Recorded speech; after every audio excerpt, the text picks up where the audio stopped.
Sa lugar na ito, pabulong niyang isinisigaw ang mga hinaing at himutok sa mundo.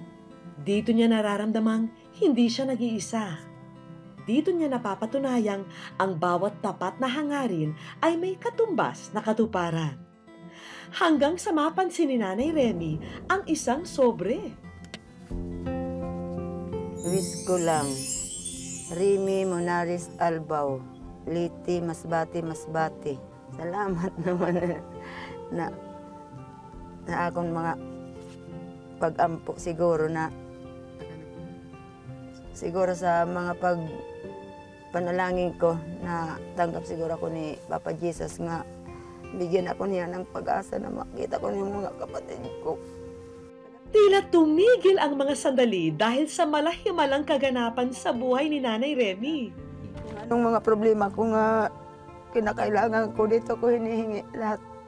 Paniwala ko lahat sa dasal, lahat sa dasal ko na yung mga hinihingi ko, lalo na sa mga trabaho ko nga.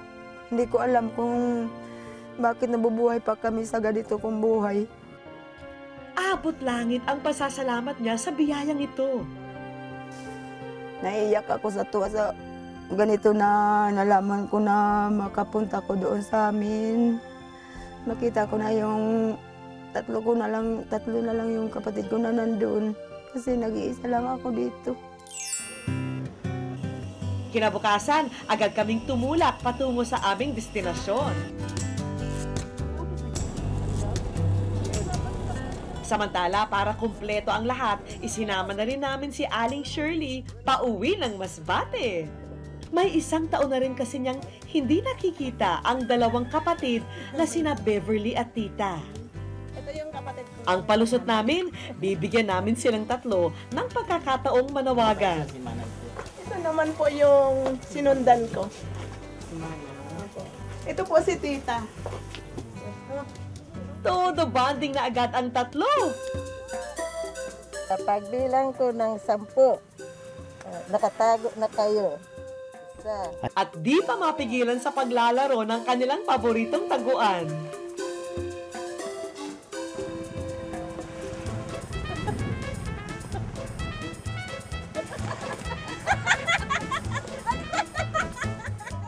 Mukhang enjoy na enjoy ang tatlong Maria.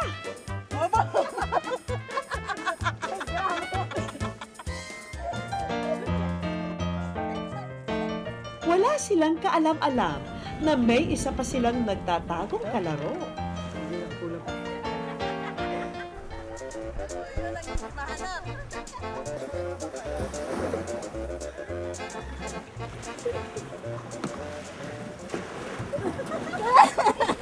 Sino yan?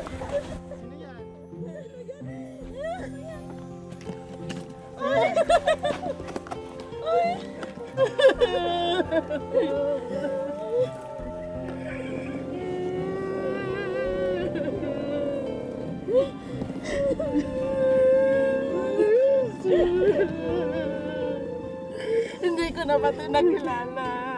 Ang kaninang tawanan, ngayon napalitan ng makadurog pusong iyakan.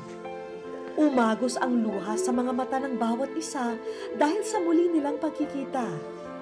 Ang mga yakap at halik ang tanging naging sukli sa 33 taon nilang pagkakahiwalay.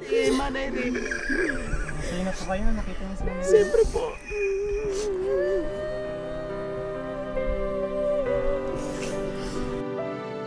Si Nanay Remy na ang nagbunyag kung paano naging posible ang kanyang muling pagbabalik. Ayaw kaya na Miss ko lang tumulong sa atin. Yan, ginawa ko nila doon. Ito na po sa pinulong ko nila natin dito.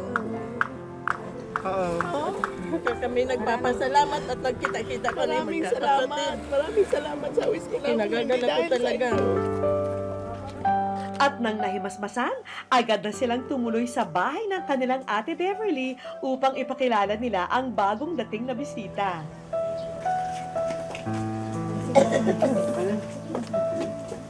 Dito ka, isa. Boom.